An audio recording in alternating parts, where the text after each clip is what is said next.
আমাদের যে 9টি খাতে আমরা 68টি প্রতিশ্রুতির কথা বলেছি। প্রথম হচ্ছে শিক্ষা, এরপরে হচ্ছে যোগাযোগ ব্যবস্থা, এরপরে ভূমি ব্যবস্থাপনা, সামাজিক আবাসন ও নিরাপদ বাসস্থান, বেকারত্ব সমস্যার সমাধান, পরিবেশ রক্ষা, নারী নিরাপত্তা ও সুরক্ষা, পররাষ্ট্রনীতি এবং সর্বশেষ প্রতিরক্ষা ও জাতীয় নিরাপত্তা। এই 9টি খাতে আমরা আমাদের 68টি অভিপ্রায় বা প্রতিশ্রুতির কথা এখানে ব্যক্ত করেছি। প্রথমে হচ্ছে শিক্ষা। শিক্ষায় আমাদের 8টি বিষয় আছে, আপনাদের কাছে দেয়া আছে। সেখানে আমরা বলেছি মুখস্থ নির্ভর যে শিক্ষা পদ্ধতি আমাদের আছে সেটাকে আমরা সংস্কার করব। পাঠ্যক্রমকে আমরা আধুনিকায়নের জন্য আমাদের একটা পরিকল্পনা আছে, সেই পরিকল্পনা আমরা বাস্তবায়ন করব। শিক্ষকতা যে মহান পেশা আছে সেটাতে আমরা একটা সংস্কার আনব। শিক্ষা অবকাঠামো ও গবেষণায় বিনিয়োগ ব্যাপারে আমরা গুরুত্ব দেব। অন্তর্ভুক্তিমূলক শিক্ষা নিশ্চিত করব। প্রাথমিক শিক্ষায় অভিভাবকদের সংযুক্তি অ্যাপ চালু করা হবে।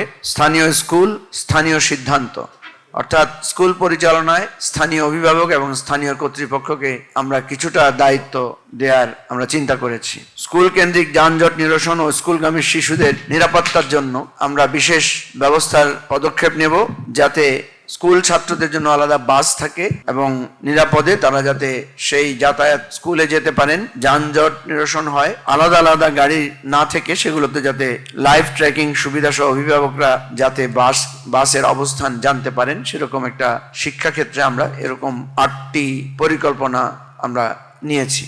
স্বাস্থ্য সেবার ক্ষেত্রে আমরা বেশি গুরুত্ব দিয়েছি কিছুটা আপেক্ষিকভাবে। সেখানে 12টি অঙ্গীকার অভিপ্রায়ের কথা আমরা বলেছি। প্রথমত হচ্ছে জাতীয় স্বাস্থ্য বীমা আমরা চালু করার চিন্তা করেছি।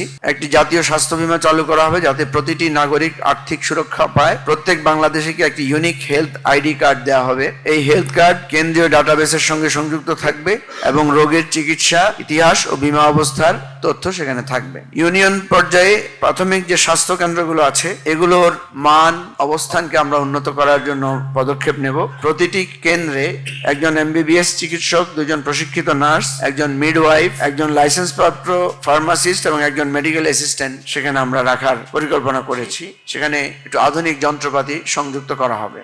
জেলা স্বাস্থ্য কর্তৃপক্ষ এবং বিকেন্দ্রীকরণ আমাদের 3 নম্বর অভিপ্রায়। আমরা জেলা স্বাস্থ্য কর্তৃপক্ষ নামে একটা কর্তৃপক্ষ চালু চিন্তা করছি, যারা এই জেলার অধীনস্থ প্রত্যেকটা স্বাস্থ্য বিষয়ক তদারকি করবেন এবং বিকেন্দ্রীকরণের মাধ্যমে সেখানে সঠিক সেবা প্রাপ্তিটা নিশ্চিত করবেন।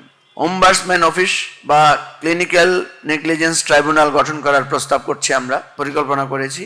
আপনারা জানেন যে বিভিন্ন সময় অপচিকিৎসার অনেকগুলো অভিযোগ আসে, সেগুলো তদন্তের জন্য আমরা একটা স্বাধীন সংস্থা গঠন করার চিন্তা করছি। কারণ সাধারণ আইন আদালতে যেই তদন্তগুলো হয় সেখানে দীর্ঘসূত্রিতা হয় এবং সঠিকভাবে বিষয়গুলো উঠে আসে না। এগুলো নিয়ে অনেক আন্দোলন হয়, নানা রকমের জটিলতা তৈরি হয়। সেজন্য আমরা একটা স্বাধীন কর্তৃপক্ষ রাখবো যারা খুব দ্রুত এই বিষয়গুলোর ব্যাপারে তদন্ত করতে পারবেন। ফার্মেসি ওষুধ নিয়ন্ত্রণের জন্য যে রেগুলেটরি কমিশন আছে বিপিআরসি, সেখানে আমরা সংস্কার আনবো। বেসরকারি খাতে যে সমস্ত চিকিৎসা প্রতিষ্ঠান আছে, মেডিকেল কলেজ, হসপিটাল এবং নানা ধরনের প্রতিষ্ঠান, সেগুলোকে আমরা এক ধরনের জবাবদিহিতামূলক ব্যবস্থায় আনার পরিকল্পনা করেছি। সেখানে যাতে শুধু অবস্থা সম্পন্ন রোগীরা না, যাদের আর্থিক সংকট আছে তারাও যাতে চিকিৎসা পেতে পারে এবং সেটাকে যাতে বীমার আওতায় আনা যায়, সে ব্যাপারেও আমরা একটা পরিকল্পনা গ্রহণ করি। সেবায় ডিজিটাল রূপান্তর, সব সরকারি ও বেসরকারি হাসপাতালকে জাতীয় স্বাস্থ্য তথ্য গ্রিডে সংযুক্ত করা হবে। স্বাস্থ্য নথি, প্রেসক্রিপশন, রেফারাল এবং বীমা দাবি ডিজিটাল, নিরাপদ ও বহনযোগ্য থাকবে। এগুলোকে আমরা ওয়েবসাইটের মাধ্যমে একটা ডিজিটাল হেলথ সার্ভিসের মধ্যে নিয়ে আসবো, যাতে মানুষ তার স্বাস্থ্যের সার্বিক বিষয়গুলো সেখানে খুঁজে পাবে। শিক্ষা, গবেষণা ও উদ্ভাবন, স্বাস্থ্য ক্ষেত্রে উন্নত গবেষণা উদ্ভাবনের ক্ষেত্রে আমাদের স্পেশাল প্রপোজাল আছে। স্বাস্থ্য জরুরি প্রস্তুতি, একটি বিশেষ জাতীয় স্বাস্থ্য নিরাপত্তা টাস্ক ফোর্স গঠন করা হবে। এটি সিভিল ডিফেন্স ও দুর্যোগ ব্যবস্থাপনা বিভাগের সঙ্গে সমন্বয়ে কাজ করবে। অঞ্চল ভিত্তিক গুদামে প্রয়োজনীয় ওষুধ, পিপিই এবং অক্সিজেন মজুদ রাখা হবে। এগুলো আপনারা জানেন যে হঠাৎ যখন বিপদ হয় আমাদের হেলথ সার্ভিসের একটা বিপর্যয় ঘটে, সেজন্যই এই চিন্তাটা রাখা হয়েছে। স্বাস্থ্য খাতে বরাদ্দ বৃদ্ধি ও কার্যকর অর্থায়ন, স্বাস্থ্য খাতে আমাদের বরাদ্দ বৃদ্ধি করা হবে এবং অর্থায়নটা যাতে কার্যকর থাকে সে বিষয়ে আমাদের স্পেশাল নজর থাকবে। নৌ অ্যাম্বুলেন্স ও ভাসমান ফার্মেসি, আপনারা জানেন যে আমাদের দেশের একটা বিরাট অংশ নদীমাতৃক দেশ, ফলে সেখানে নৌ অ্যাম্বুলেন্সকে আমরা আরো বেশি আধুনিক এবং সহজ বৃহত্তর করব এবং যাতে ভাসমান ফার্মেসির মাধ্যমে মানুষ সহজে ওষুধের সেবা পায় সে বিষয়টা আমরা পরিকল্পনা করেছি। যোগাযোগ ব্যবস্থায় আমাদের 7টি অভিপ্রায় বা পরিকল্পনা। গণপরিবহন সংস্কার ও green and red bus service চালু করার প্রস্তাব করছি আমরা, কারণ আপনারা জানেন শহর এলাকায় অনেক ধরনের বাস সার্ভিস চলে, তাদের মধ্যে এক ধরনের অন্যায্য প্রতিযোগিতা, ফিটনেসবিহীন গাড়ি চালু করা এবং সেখানে একটা সিন্ডিকেট আছে। সেই জন্য আমরা এই সব বিষয়গুলোকে অল্প কয়েকটি বৃহৎ কোম্পানির আওতায় পাবলিক প্রাইভেট পার্টনারশিপের মাধ্যমে এই কোঅর্ডিনেশন সিস্টেমটা আমরা চালু করতে চাই, green and red bus service. এবং এই ট্রাভেল কার্ড এই সার্ভিসগুলোতে যাতে একই কার্ড দিয়ে মেট্রো রেল এবং এই সমস্ত বাসে চলাচল করা যায় সে ব্যবস্থাটা আমরা চিন্তা করছি। শিশু, নারী ও প্রতিবন্ধী নাগরিকদের জন্য সংরক্ষিত আসন এবং বিশেষ ট্রাভেল কার্ড নিশ্চিত করার আমরা পরিকল্পনা করছি। স্মার্ট মোটরওয়ে ও নিরাপদ মহাসড়ক, আমাদের মহাসড়ককে নিরাপদ করার জন্য স্মার্ট মোটরওয়ে কনসেপ্ট আমরা চালু করব এবং সেখানে যাতে সাধারণ জনগণের চলাচল কোনো ওয়ে না থাকে, নিরবচ্ছিন্নভাবে যাতে মোটরওয়েগুলো চালু থাকে সে ব্যাপারে আমরা পরিকল্পনা করেছি। রেলওয়ের আধুনিকায়ন ও আঞ্চলিক সংযোগ, রেলওয়েকে দেশের অর্থনীতির মেরুদণ্ড হিসেবে গড়ে তোলার পরিকল্পনা করেছি আমরা। সারা দেশে ব্রডগেজ ও ডাবল ট্র্যাক সম্প্রসারণ করা হবে এবং বিদ্যমান লাইনের আধুনিকায়ন করা হবে। ঢাকা চট্টগ্রাম রুটে উচ্চগতির ট্রেন চালু করা হবে এবং বাংলাদেশকে ট্রান্স এশিয়ান রেলওয়ে নেটওয়ার্কের সাথে যুক্ত করার উদ্যোগ নেওয়া হবে। নৌপথের পুনর্জাগরণ ও খাল নেটওয়ার্ক, দেশব্যাপী ড্রেজিং কার্যক্রমের মাধ্যমে নদীর নাব্যতা ফিরিয়ে আনার কার্যকর উদ্যোগ নেওয়া হবে। ঢাকার চারপাশে বৃত্তাকার নৌপথ এবং আভ্যন্তরীণ খালগুলোকে কার্যকর যাতায়াত ব্যবস্থা রূপান্তর করা হবে। নগর যানজট নিয়ন্ত্রণ ও কনজেশন জোন, ঢাকার মতো মেগা সিটিতে কনজেশন জোন চালু করা হবে। ব্যস্ত এলাকার নির্দিষ্ট সময়ে ব্যক্তিগত গাড়ি প্রবেশে অনলাইন ফি প্রযোজ্য হবে। রাস্তার উপর পার্কিং নিষিদ্ধ করে মাল্টি লেয়ার পার্কিং ভবন নির্মাণ করা হবে। ফুটপাত মুক্ত করে দেওয়া হবে পথচারীদের জন্য। পরিবেশ বান্ধব ও সবুজ যোগাযোগ, ইলেকট্রিক যানবাহন ব্যবহারে আমরা প্রণোদনা দেব এবং বিভিন্ন স্থানে চার্জিং স্টেশন নেটওয়ার্ক গড়ে তুলব আমরা। ফিটনেসবিহীন ও দূষণকারী যানবাহন ধাপে ধাপে সড়ক থেকে সরিয়ে ফেলা হবে। সাইকেল এবং অযান্ত্রিক যানকে পরিকল্পিতভাবে মূল পরিবহন ব্যবস্থার সাথে সংযুক্ত করা হবে। দুর্নীতিমুক্ত প্রকল্প ও রাজনৈতিক জবাবদিহি, পরিবহন খাতের সব প্রকল্পে আন্তর্জাতিক মানদণ্ড অনুযায়ী ব্যয় নির্বাহ করা হবে। থার্ড পার্টি অডিট এবং স্বচ্ছ টেন্ডার প্রক্রিয়া বাধ্যতামূলক করা হবে। এরপরে হচ্ছে ভূমি ব্যবস্থাপনা, সামাজিক আবাসন ও নিরাপদ বাসস্থান। এখানে আমরা মোট 6টি পরিকল্পনার কথা তুলে ধরেছি। এক ধরনের সামাজিক আবাসন তৈরি করা হবে সরকারি খাস জমিতে বেসরকারি উদ্যোগকে সম্পৃক্ত করে। রেন্ট টু ওন স্কিম চালু করব, যেখানে ভাড়ার থেকে একটা অংশ কেটে একজন সাধারণ মধ্যবিত্ত যাতে একটা ফ্ল্যাটের মালিক হতে পারে বা জমির মালিক হতে পারে সে ধরনের একটা স্কিম আমরা চালু করব। ভবন ও অগ্নি নিরাপত্তা জাতীয় বিল্ডিং কোড বাস্তবায়ন করা হবে। ভূমি প্রশাসনে আধুনিকায়ন ও ডিজিটাল রেকর্ড LIS চালু করা হবে। তৃণমূল পর্যায়ে ওয়ান স্টপ সার্ভিস, ভূমি প্রশাসনের সকল সেবা সাধারণ মানুষের হাতের নাগালে পৌঁছে দিতে ইউনিয়ন ও উপজেলা পর্যায়ে ওয়ান স্টপ সার্ভিস সেন্টার প্রতিষ্ঠা করা হবে। জমি বেচা কেনা থেকে শুরু করে নামজারি সব সেবা এক ছাদের নিচে আনা হবে, যাতে কোনো মধ্যস্বত্বভোগীরা যাতে এখানে সুযোগ করতে না পারে, মানুষকে যাতে ঠকাতে না পারে। ভূমি বিরোধ দ্রুত নিষ্পত্তির পদক্ষেপ নেওয়া হবে, ADR পদ্ধতি অনুসরণ করা হবে। বেকারত্ব সমস্যার সমাধানের জন্য আমাদের 6টি পদক্ষেপ। 5 বছরে নতুন কর্মসংস্থান সৃষ্টির লক্ষ্যে একটি জাতীয় কর্মসংস্থান মিশন আমরা গঠন করব। অবহেলিত জেলাগুলোতে রাস্তা, সেতু, পানি সরবরাহ এবং ডিজিটাল সংযোগ সম্প্রসারণের মাধ্যমে শ্রম নির্ভর অবকাঠামো খাতে বড় আকারের কর্মসংস্থান সৃষ্টি করা হবে। National youth start up fund নামে আমরা একটা ফান্ড করব, যেখানে 1 লাখ তরুণ উদ্যোক্তাকে এই ফান্ড থেকে প্রণোদনা সাহায্য দেওয়া হবে। ইয়ুথ সোশ্যাল এন্টারপ্রাইজ গ্রান্ট, যেসব তরুণ সমাজ উন্নয়ন, পরিবেশ, শিক্ষা ও প্রতিবন্ধী অধিকার নিয়ে কাজ করবেন তাদের জন্য ইয়ুথ সোশ্যাল এন্টারপ্রাইজ গ্রান্ট চালু করা হবে। স্বচ্ছ নিয়োগ, সর্বস্তরে স্বচ্ছ নিয়োগের পদক্ষেপ নেওয়া হবে এবং এ সমস্ত ক্ষেত্রে যাতে দুর্নীতি না হয়, স্বজনপ্রীতি না হয় সে বিষয়ে আমরা কঠোর কিছু নিয়মের কথা এখানে আমরা প্রস্তাব করেছি। নিরাপদ ও উৎপাদনশীল বৈদেশিক কর্মসংস্থান, মধ্যপ্রাচ্য, দক্ষিণ পূর্ব এশিয়া, ইউরোপ ও উত্তর আমেরিকার দেশগুলোর সঙ্গে দ্বিপাক্ষিক চুক্তি করা হবে, যাতে বিদেশে তরুণদের জন্য নিরাপদ, ন্যায্য ও আইনসম্মত চাকরির পথ উন্মুক্ত হয়। এই চুক্তিগুলোর আওতায় থাকবে দক্ষতা স্বীকৃতি, বিদেশ যাত্রার আগে প্রশিক্ষণ, বীমা সুবিধা এবং দেশে ফিরে এলে পুনঃসংস্থান কর্মসূচি তাদের জন্য চালু করা হবে। বিভাগীয় পর্যায়ে জব সেন্টার প্লাস আমরা চালু করব। প্রতিটি বিভাগীয় পর্যায়ক্রমে জেলায় এবং আধুনিক আধুনিক জব সেন্টার প্লাস স্থাপন করা হবে। এটা ক্রমান্বয়ে জেলাতেও করা হবে। এই কেন্দ্রগুলো হবে চাকরি খোঁজা, দক্ষতা উন্নয়ন এবং ক্যারিয়ার সহায়ক একক সেবা কেন্দ্র। এখানে চাকরি প্রার্থীরা নিবন্ধন করতে পারবে, স্থানীয় ও জাতীয় চাকরির তথ্য পাবে এবং সরাসরি নিয়োগদাতাদের সাথে সংযুক্ত হতে পারবে। পরিবেশ সুরক্ষায় আমরা 6টি পরিকল্পনা গ্রহণ করেছি। প্রথম হচ্ছে ইকোলজিক্যাল জোনিং ও নগর পরিবেশ সুরক্ষা আইন বাস্তবায়ন আমরা করব।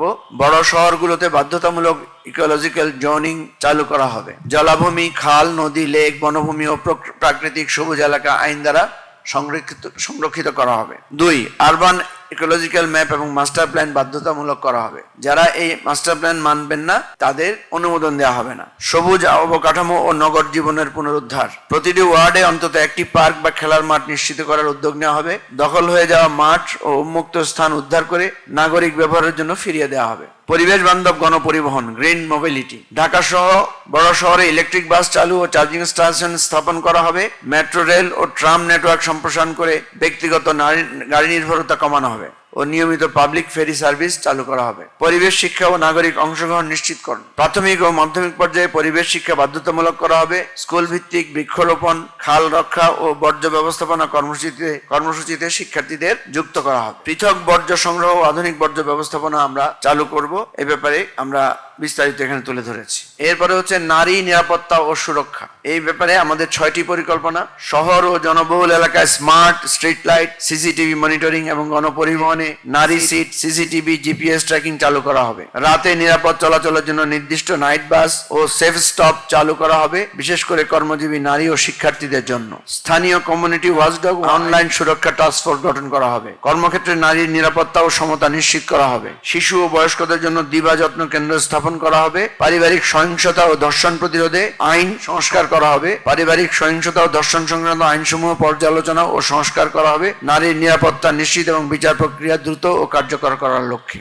নারীর দৈনন্দিন চলাচলে নিরাপত্তা ও মর্যাদা নিশ্চিত করা হবে। দেশের সকল সরকারি অফিস, হাসপাতাল, স্কুল, কলেজ ও গণপরিবহন কেন্দ্রগুলোতে স্বাস্থ্যসম্মত, পরিষ্কার ও নিরাপদ টয়লেট সুবিধা বাধ্যতামূলক করা হবে। এরপরে হচ্ছে পররাষ্ট্রনীতি। পররাষ্ট্রনীতির ক্ষেত্রে আমাদের 14টি ব্যাপক পরিকল্পনার কথা আমরা তুলে ধরেছি। প্রথম হচ্ছে আমাদের পররাষ্ট্রনীতিকে স্বাধীন ও মর্যাদা ভিত্তিক পররাষ্ট্রনীতি হিসেবে গড়ে তোলা হবে। 2, প্রতিবেশী রাষ্ট্রের সঙ্গে ন্যায্য ও সমতা ভিত্তিক সম্পর্ক আমরা তৈরি করব। 3, ভারসাম্যপূর্ণ বৈশ্বিক কৌশল। যুক্তরাষ্ট্র, ইউরোপীয় ইউনিয়ন, চীন এবং অন্যান্য বৈশ্বিক শক্তির সঙ্গে ভারসাম্যপূর্ণ ও বাস্তবমুখী সম্পর্ক গড়ে তোলা হবে। এসব দেশের সঙ্গে অর্থনৈতিক ও প্রযুক্তিগত সহযোগিতা বাড়ানো হবে। 4, সক্রিয় জলবায়ু কূটনীতি ও বৈশ্বিক নেতৃত্ব।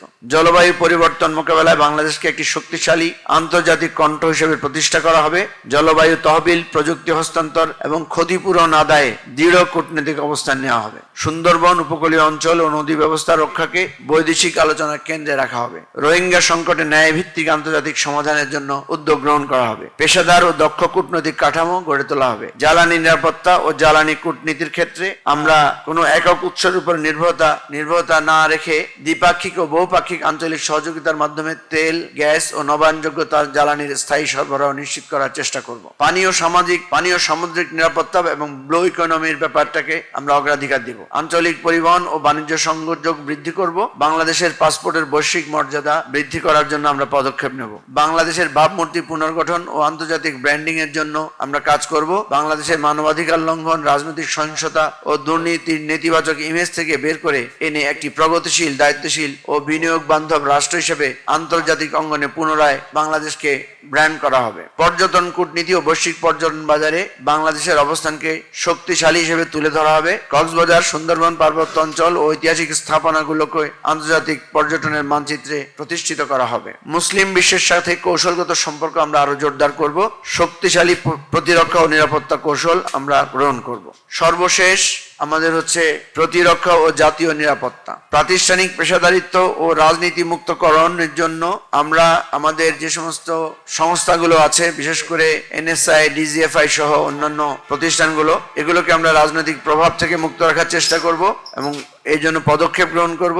সুনির্দিষ্ট আইন আনা হবে যাতে তারা রাজনৈতিক নজরদারির বদলে জাতীয় নিরাপত্তা ও বহিঃশত্রুর মোকাবেলায় মনোনিবেশ করতে পারে।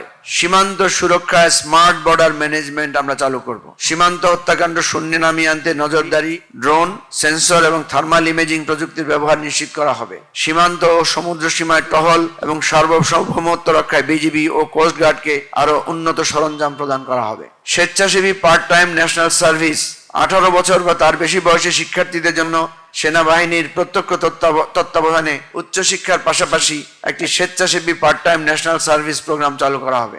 এই কর্মসূচির আওতায় শিক্ষার্থীরা তাদের পড়াশোনা বজায় রেখেই নির্দিষ্ট ছুটির দিনে 1 বছর মেয়াদী মৌলিক সামরিক প্রশিক্ষণ ও ডিসিপ্লিনারি কোর্স সম্পন্ন করার সুযোগ পাবে।